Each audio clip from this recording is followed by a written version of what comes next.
30-35 వేల టన్నులు ఇంకా ఉంటుందని చెప్పేసి మరి అధికారులు మా దృష్టికి తీసుకురావడం జరిగింది. ఈ 35,000లో రెవెన్యూ మంత్రి గారు, తర్వాత పవర్ మినిస్టర్ గారు, అదేవిధంగా శాసనసభ్యులు అందరం, నేను కానీ కలెక్టర్ గారు కానీ అందరం కూడా ఉన్నతాధికారులతో సివిల్ సప్లైస్ మినిస్టర్ గారితో మాట్లాడిన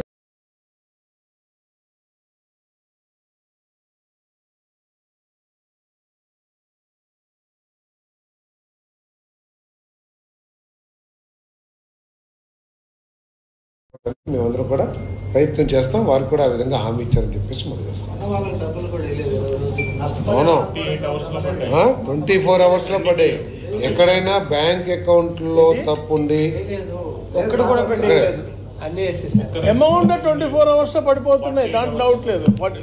ఏదైనా ఉంటే చెప్పండి. మీరు ఏదైనా అకౌంట్ ఏదైనా తప్పుంటే ఏమండి, ఎక్కడైనా స్పెసిఫిక్ కేసు ఇవ్వండి మీరు. కానీ మేజర్ 99% ఆఫ్ ది ఓట్లు కొన్నాయి మొత్తం కూడా 24 గంటలు వేసాము. ఏనండి ఒక మాట,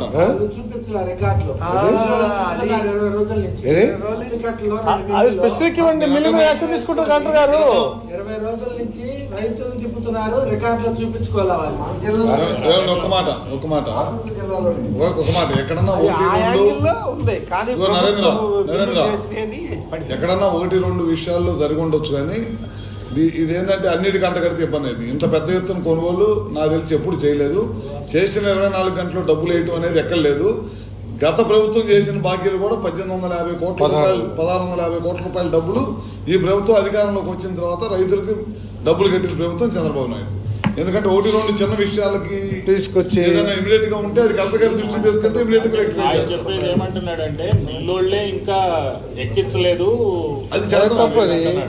అది చర్యలు తీసుకుని ఎందుకు చేయలేదు కలెక్టర్ గారు. ఏదైనా అట్లాంటివి ఉంటే మనం రైస్ మిల్లర్స్ మాట్లాడి ఇట్లా మొన్న నాకు మేడం ఎట్లా వచ్చింది ఇమీడియట్ గా సాల్వ్ చేసి నిమిషాల్లో అయిపోయింది. నియోజకవర్గంలో క్రాప్ కటింగ్ అనేది ఇప్పుడే సార్ మొదలైంది. సంక్రాంతి తర్వాత ఆల్రెడీ సంక్రాంతి ముందే కొనుగోలు అనేది నిలిపేశారు. ఎక్కడ నిలిపోయలేదండి. 50,000 టన్నులు అయిపోయాక నిలిపేశారు. 50,000 అయిపోయింది. గతంలో 7,000 కన్నారు, ఇప్పుడు మనం 50,000 చేసాము. మళ్ళీ పర్మిషన్ కోసం 7,000 ఇచ్చారు. మళ్ళీ అవసరం రిక్వైర్మెంట్ ఉంటే మళ్ళీ చేస్తాం.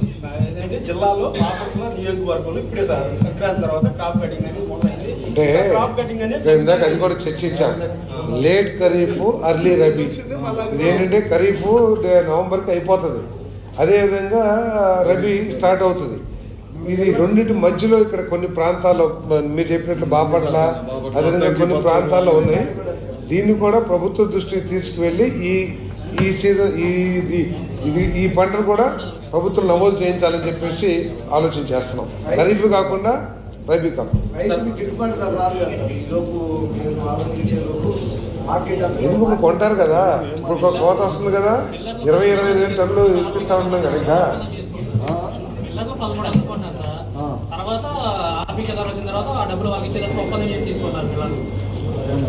ఇంకా ఇప్పుడు మీ అందరికి మనం చేసేది ఏంటంటే నేను చెప్తాను.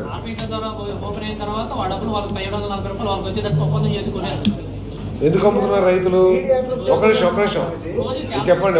అది కాదు, ఇప్పుడు 24 గంటల్లో డబ్బులు ఇచ్చేస్తున్న ప్రభుత్వం ఎందుకు రైతు మిల్లర్ దగ్గరికి వెళ్తున్నాడు అనేది కూడా ఒకసారి ఆలోచన చేయాలి.